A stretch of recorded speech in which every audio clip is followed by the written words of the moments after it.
All right, well, James enters the second round with a lot more wear on the playoff tires than the previous 2 seasons when he and the Cavaliers swept the first rounds. This time, 7 games, 41-plus minutes per game, 34 points per game, 30-plus in all 4 wins, and he sounded like a guy who carried his team up a mountain after Game 7. How does what you saw from Indiana, especially their bigs, translate to what you're going to see next round? I don't know. I'm burnt right now. I'm not thinking about Toronto right now until tomorrow. I'm ready to go home. I'm tired. I want to go home. So that was just 2 nights ago.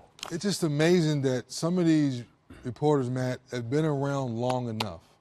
Why would you even ask that question to a guy? You just sat there and witnessed him go 45, 9, and 7, and you're going to ask him, is he thinking about DeMar DeRozan? It's virtually impossible. So I'm happy for LeBron to finally keep it real and say, I'm tired, guys. I ain't even thought about Tim yet. So how could he, Zeke, answer that question, but being honest that he hadn't thought about him? I love it that a guy right now, at this point in time in his career, is physically and emotionally spent. Yes. You know, and when we're watching LeBron James play, there's no question about that he's leaving it all on the floor. And as an athlete, right, as a former athlete, you appreciate a guy that leaves it all on the floor, that when it's time for them to have an interview, they are physically and mentally too exhausted to even answer the question. I mean, that's when you know you've given every ounce that you have to the game, and that's what makes us appreciate him. Hey, I'm happy to hear that he's a human being, right? Yes, that he experiences some of that fatigue stuff, right. like the rest of us, right?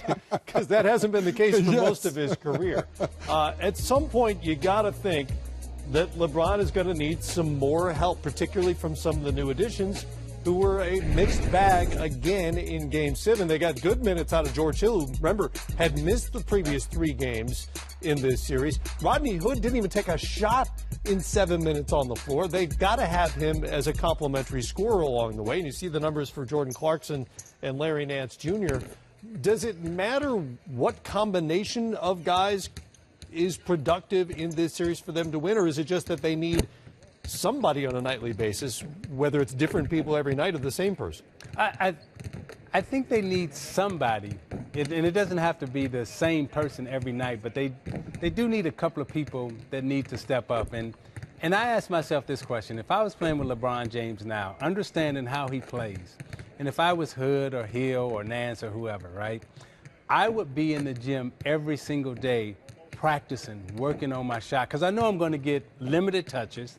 And I'm only going to get, you know, a small sample size of shots. Catch and shoot threes. Yeah, I'm not getting 15 shots. Right. I'm only getting, you know, 2 or 3 shots. So I'm going to be in the gym working. So when I get my 2 or 3 shots, I'm going to knock them down, because my 4 to 6 points is going to be the difference in us winning or losing. You know, LeBron James has said he needs more from Kevin Love, who was their second leading scorer in that first round. What does that look like if they're going to win this series? I don't mind him calling Kevin Love out as long as Kevin Love is ready for that responsibility. When LeBron says, okay, we're going to throw you the ball down the post a couple possessions, make sure you get something out of it.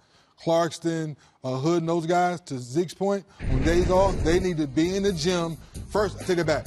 In the locker room first, watching film, Zeke, seeing where these shots are coming from. Yes. Then now go into the gym and getting those shots, getting those spots, because LeBron has proven to us for 15 years, if you get in those spots, the ball will be right on time, right on the money. You just have to lock and load, knock down the shots, and shoot it with confidence. The last part of that, Matt, how does Dwayne Casey play LeBron early in the ball game?